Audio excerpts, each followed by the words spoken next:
baye ba tumbi voiture na ngai donc ben civique donc voilà donc éviter quoi éviter ça fait très mal donc voiture on a zongo na mutoki na ngai donc grâce à grand prêtre Quadra Koffi Olomide donc ba tumbi yango lelo donc ça fait très mal c'est très mal ça fait très mal ndenge ozokunda na la carte na comment est-ce que bénéfice ni na wana ngolo baté tout d'abord Koffi eza nyonso en général ka matérialité pour monde que za premier na Koffi eza tout d'abord un gain de savoir une façon de vivre intelligence Koffi eza pour moi comme c'est un papa à apprendre en nyonso donc avec lui na comment na sens ya kibomoto na yebi mutu na yebi ko vivre na mutu donc à part ça ba bien za nango aida nga trop na vie donc pour gagner ça plus belé donc na rôle on a TVA surtout matériel donc ba monara déjà so da ba tumbi wana c'est grâce à Koffi Olomide na zo la karwana donc voilà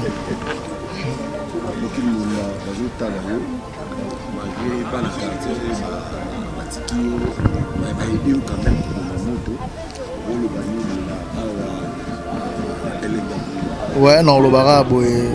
tout bolinga grand prêtre Quadra bo continuer à soutenir et soutenir biso donc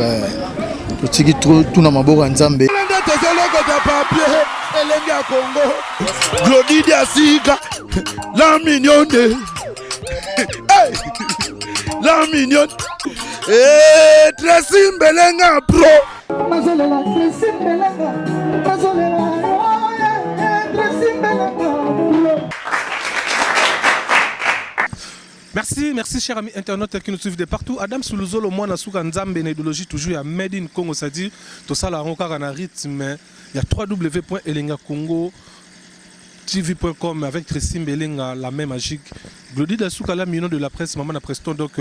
comme le devoir nous appelle, il y a Rosalango, Adam Suluzolo, église au milieu du village par rapport à Ebételagé,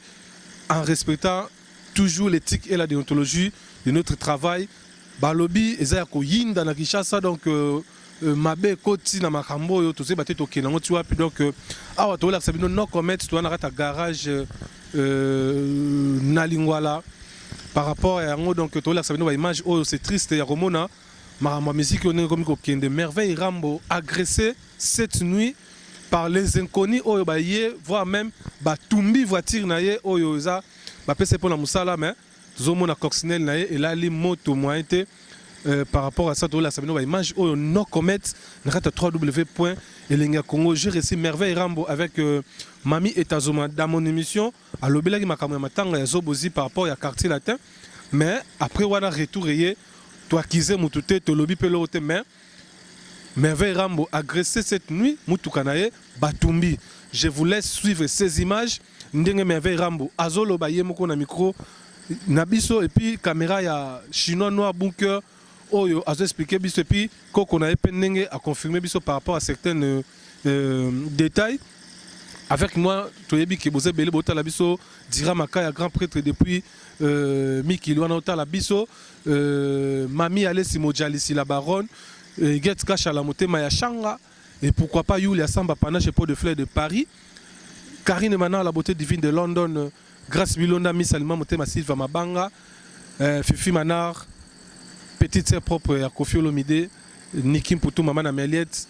Bazota Labiso partout dans le monde, Maman Godengo des États-Unis, et pourquoi pas Djogo, le grand Djogo, prêtre, donc prêtre Djogo, René Makondele, Azara prêtre, Yaba Ngokuna, Yaba Djogo, donc Natikibino Bota la bas image avec beaucoup de tristesse, Marambaboye, tout ça déplorant, on arrête à Mboka ya Congo. Et que ça a maraté, muta sa boulot na ye, muta leki à lobby par rapport à propos na mais comme on a retour à boyer, loko ba pesi pas Koffi Olomide na nenga musala, mais bon moni ndenge et qui peneke mabe donc je vous laisse suivre ces images et puis on se retrouve tout juste après, n'est-ce pas Hervé Aurore Majestic, n'est-ce pas Zola Koubien na 4 étoiles depuis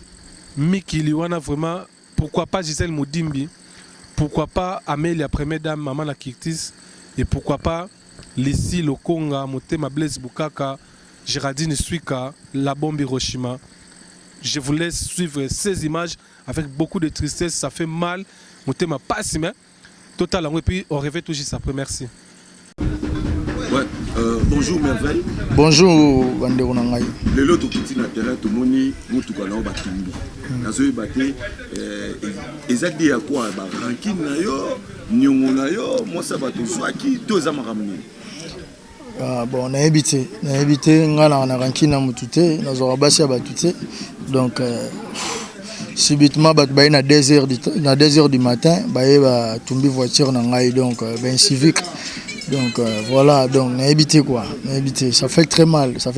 donc voiture on a zone na mutoki na ngai donc grâce à grand petit quadre Koffi Olomide donc batumbi en lelo donc ça fait très mal de c'est très mal. Ça fait très mal mais ndenge ozobunda na la carte la télé comment mo ba car na yo. Est-ce que bénéfique ni na ngo gagner il va Koffi Olomide de carte la. Wana ngolo ba tout d'abord Koffi eza nyonso en général comme matérialité. Pour moi, nous avons Koffi tout d'abord un gain de savoir, une façon de vivre intelligence. Koffi pour moi comme c'est un papa à apprendre en nyonso donc avec lui na comment la sens ya kibomoto na ebi mutu na ebi ko vivre na mutu donc à part ça ba bien zanango aida nga trop na vie donc pour gagner ça plus et belé donc na rôle on a TV surtout matériel donc ba monara déjà so da ba tumbi on c'est grâce à Koffi Olomide na zo la karwana donc voilà mokil mumba bazo tala yo malgré ba la quartier ba tikio mais ba aider quand même pour ma moto rôle gagner na awa elenga ouais non le barabo ba tutu bolinga grand petit quadre bo continuer au soutenir pour soutenir biso donc totiki tout na maboko nzambe justice peso ça musala nango donc kala mingi vérité pe royebana mais to senga na bato ba soutenir nga donc voilà ça fait trop mal ça me fait trop mal donc j'ai émotionné jeune que je suis c'est pour la première fois ngana kutana kana mona nga pa ba politicien na mambo comme na batumbi karnae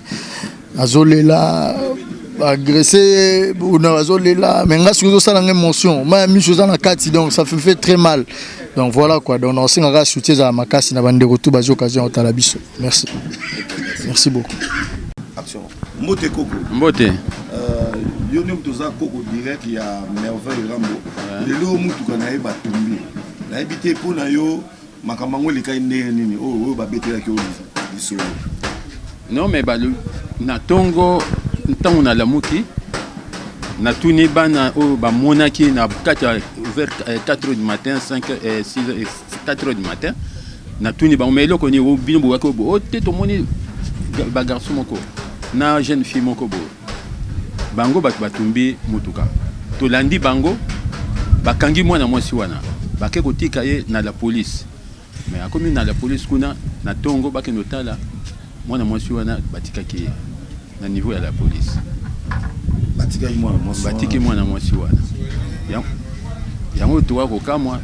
tosala lisukoni omoni talaka makambo mboka moya koloba autrement ezali te yango nomoni ndenge bokuti voiture wana mais likambo oyo bazoloba ya Merveille Rambo est-ce que Merveille aza likambo na baninga mosusu to azwaki mwasi ya bato to azalaki na niongo Merveille alukaka basi ya bato te Merveille jamais ata mokolo moko te omona ye ke moto aya pembeni te Merveille abotolinga mwasi jamais basalaka yango te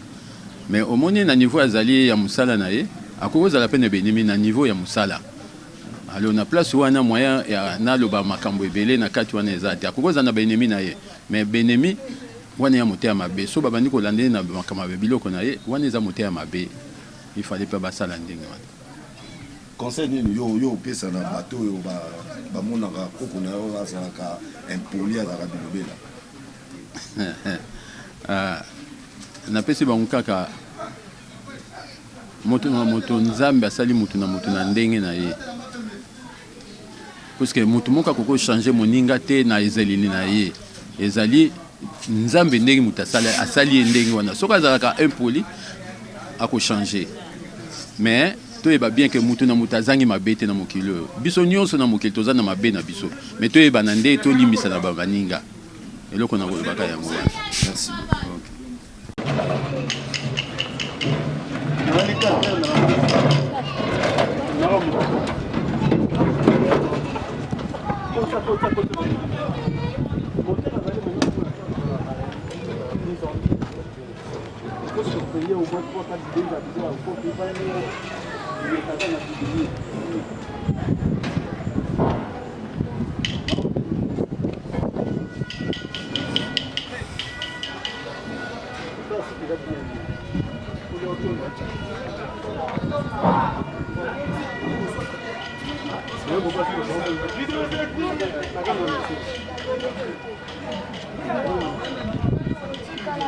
Merveille, il y a ce qu'on a coupage.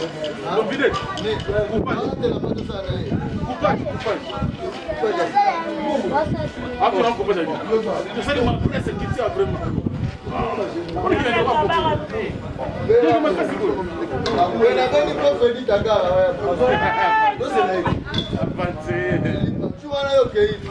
On va trois fois lundi. Bon, l'homme est très